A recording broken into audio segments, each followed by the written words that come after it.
I found something pretty incredible today. It's something that I've been looking at for a good while. I've known that the nodes of Ranvier, these are structures that are gaps between myelin in axons of nerves, are artifacts. In other words, something that you see on a specimen under a microscope that only seems to appear after the specimen has been tampered with, and it doesn't exist inside our bodies. For example, you take a bit of tissue, say nervous tissue, you take it out of the body, you go through a process to prepare it for microscopy, and then all of a sudden these structures appear that weren't in the original system in our body. These are called artifacts. And so the nodes of Ranvier are one of those. These are spaces between segments of myelin. Myelin is the insulating fatty substance around neurons. Myelin acts to insulate neurons to prevent the loss of charge. So let me explain how that works. In a neuron, you have a cylinder, and that cylinder, the neuron, is long, and electrical charge moves through to the opposite side. This is what's called conduction or electrical potential, and the potential is just the ability for it to move across. But if you understand that myelin is required, because if the charge moves through and is lost, there is no current flow. Okay.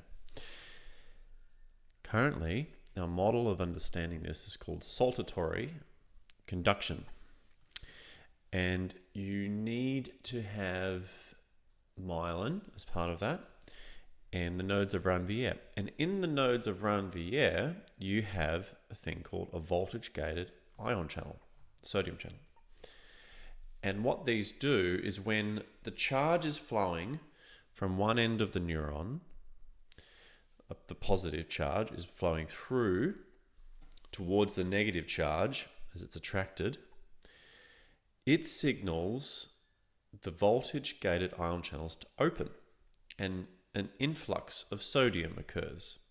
Now, sodium is positively charged, and that allows for the maintenance of the positive charge. Right, so the voltage-gated ion channels only open at a certain level of millivolts. Okay, and those millivolts are essentially to do with the positive charge that is coming through the neuron. Well, those nodes of Ranvier don't exist, which means that there is no space for any voltage-gated ion channel, which means the charge moves through with pure myelin all the way along. That would be the alternative at this point.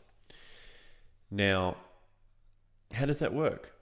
And it's very likely that the charge maintenance is not possible as a result. So how does charge flow through this? Well, Pollock's work in regards to structured water, it has a better explanation. Within the charged system, as it's moving through, it needs to move towards a negative charge. Pollock's work talks about structured water, exclusion zone water. This is the inner portion of the water, not the center of the neuron where the bulk water is. And the bulk water is generally positively charged relative to the external zone, which is the external but internal part of the neuron, but it's the external part of the water. This exclusion zone is relatively negatively charged. So the current flows through the exclusion zone. So if there's a problem with the neuron, okay, it's either that it's lost myelin, so the charge is lost when the current runs through, so the nerve can't transmit electrical energy or potential,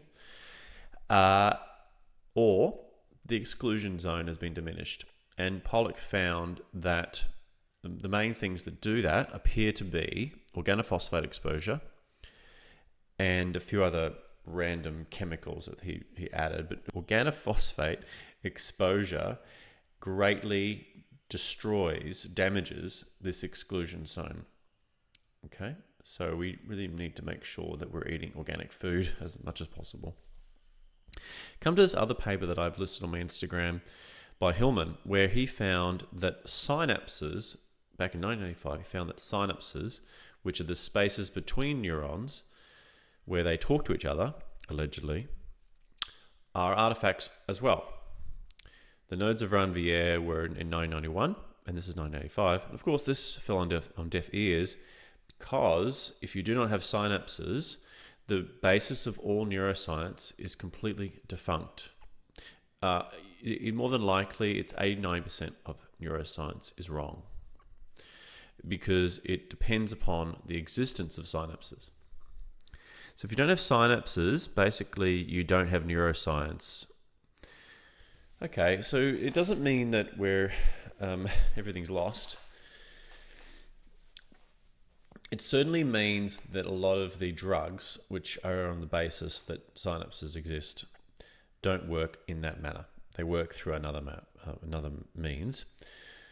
For example, SSRIs, selective serotonin reuptake inhibitors, are things that block the reuptake channels of serotonin that are presynaptic structures. They're membrane-bound little channels that pick up serotonin and bring it back into the neuron to be recycled.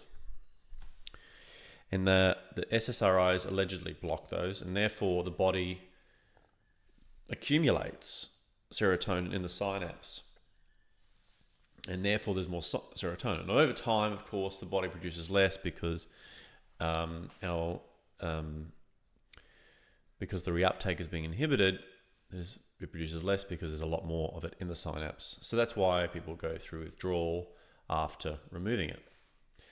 But this is obviously this is not correct because it turns out the majority of depression cases don't have deficiency of serotonin. But it also draws into question with synapses whether serotonin even exists, at least in the way that we think it does. Dopamine is the same, and noradrenaline, glutamate, GABA, and many other smaller, lesser-known neurotransmitters. But they're the main ones. And so if they don't exist, then how do neurons communicate? And how do they communicate in such a way that is so complicated in that they turn off and on neurons? They can do that. They appear to turn off and on. They increase the sensitivity to fire or decrease the sensitivity to fire. So some neurons will release a substance on another one, this is what they think, that makes the neuron less likely to fire if another neuron fires on it.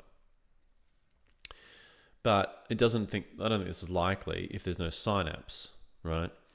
It's possible though that there's some kind of processing occurring in each neuron. For example, we know that neurons have some kind of language. It's analogous to a form of Morse code. There's like a beep, beep, beep, beep, beep, beep. These weird signals that you see of electrical potential going from this neuron to this neuron. And it doesn't always mean what you think, right? For example, you would think the higher the frequency, the higher the activity of the second neuron, but it's not the way it works. So sometimes a high frequency potential or electrical flow, conduction, occurs, and then there's a slower behavior or a faster behavior or a different behavior entirely of the second neuron. Which I believe it's a language. I don't know what the language is. I don't know how to read it. But there is some language between neurons. And if there's a language between neurons and it's purely electrical to electrical, not electrical, chemical, electrical, like a synapse would be, then it's a very pure system, and it's a much faster system than we first thought. The model of electrical to chemical to electrical is very clunky. So in the current model, the belief is you have a neuron, which the current comes to the end.